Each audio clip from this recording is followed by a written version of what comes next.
Oke,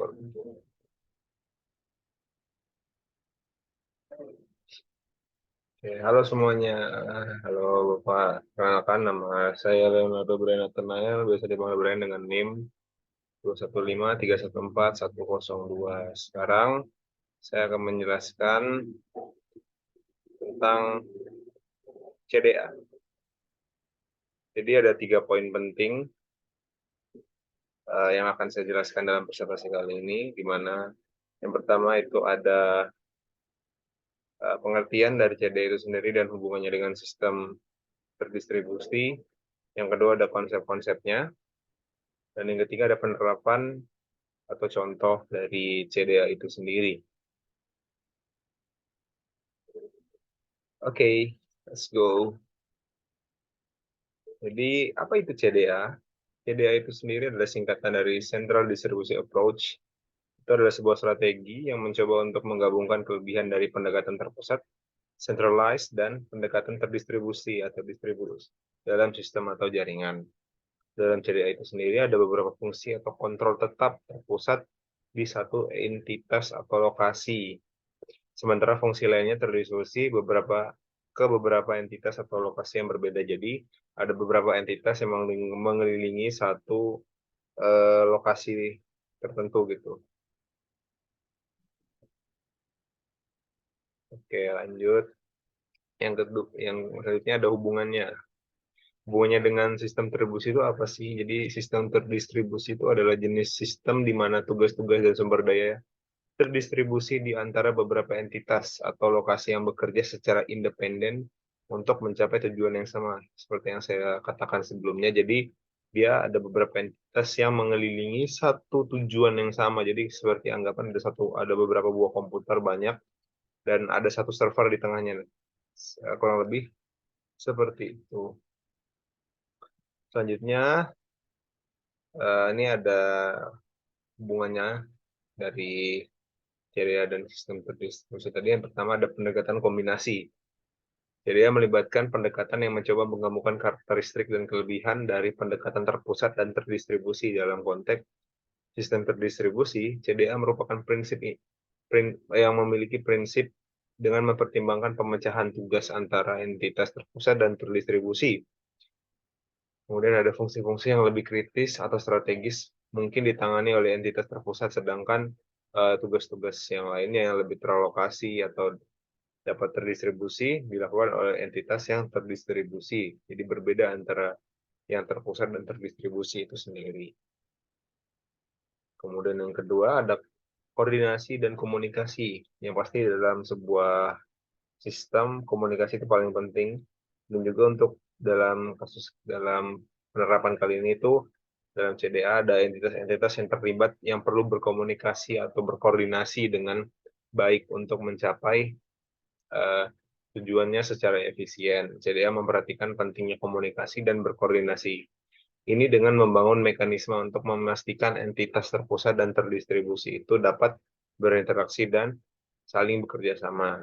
Ini melibatkan sinkronisasi tugas, pertukaran informasi, dan pemantauan status sistem secara keseluruhan. Kemudian hubungan yang ketiga adalah ini pengambilan keputusan. Dalam sistem terdistribusi juga pasti pengambilan keputusan itu dapat menjadi tantangan tersendiri karena entitas-entitas yang terlibat dapat memiliki otonomi dan wewenang yang berbeda. Dalam CDA itu sendiri, entitas yang terpusat dapat bertindak secara otoritas pusat yang mengambil keputusan penting yang mempengaruhi sistem secara keseluruhan, sedangkan entitas terdistribusi dapat mengambil keputusan yang lebih lokal sesuai dengan kebutuhan mereka. Hal ini memungkinkan keseimbangan antara kendali sentral dan fleksibilitas lokal. Kemudian ada konsep-konsepnya yang bisa saya lihat pada layar, ada 4 konsep. Yang pertama ada pusat kontrol, kedua distribusi tugas, ketiga ada komunikasi dan koordinasi, dan 4 skala dan redundansi. Yang pertama itu pusat kontrol, itu terdapat satu entitas pusat yang bertanggung jawab atas pengambilan keputusan dan kontrol terhadap aspek-aspek penting atau strategis dalam sistem. Seperti yang saya bilang sebelumnya tadi. Yang kedua ada distribusi tugas. tugas-tugas yang lebih terlokasi, berulang, atau bisa dipecah menjadi beberapa bagian yang independen dan bisa didistribusikan ke beberapa entitas eh, atau yang berada pada lokasi yang berbeda dan sesuai gitu loh.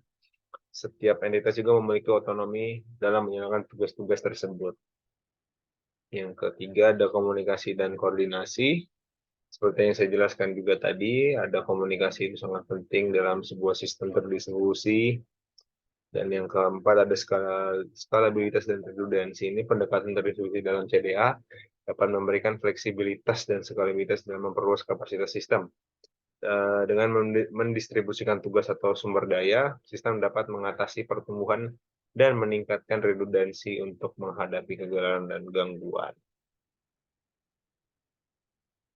Terus yang poin penting yang ketiga ada contoh dari penerapan itu sendiri dalam CDA atau Central Distribution Approach. Itu dalam sebuah manajemen basis data. Dalam lingkungan bisnis atau organisasi yang besar, seringkali terdapat kebutuhan untuk mengelola dan mengakses data dari berbagai lokasi atau departemen yang berbeda. Dalam pendekatan CDA, dapat digunakan satu server basis data pusat yang bertindak sebagai otoritas pusat untuk mengelola dan menyimpan data inti. Server pusat ini bertanggung jawab untuk menjaga keamanan, konsistensi, dan integrasi data. Sementara itu, setiap departemen atau lokasi dapat memiliki server lokal dan bertindak sebagai node terdistribusi untuk menyimpan data terkait departemen tersebut. Selanjutnya ada pada saat yang sama, meskipun datanya terdistribusi ke server lokal, pembaharuan atau perubahan pada data inti tetap diarahkan ke server pusat. Hal ini memungkinkan otoritas pusat untuk memastikan konsistensi data di seluruh sistem, membuat keputusan yang berlaku untuk semua departemen atau lokasi. Jadi kayak yang bisa dilihat pada gambar di layar ada centralized, decentralized, dan distribute. Yang kita bahas kali ini adalah centralized, di mana yang saya bilang pada sebelumnya, dia ada memiliki beberapa entitas dan menuju pada satu pusat gitu, ya, seperti gambar tersebut. Seperti yang dijelaskan tadi, jadi ada server pusat yang berada di tengah dan uh, lainnya adalah entitas-entitasnya. Oke, sekian dari saya. Terima kasih.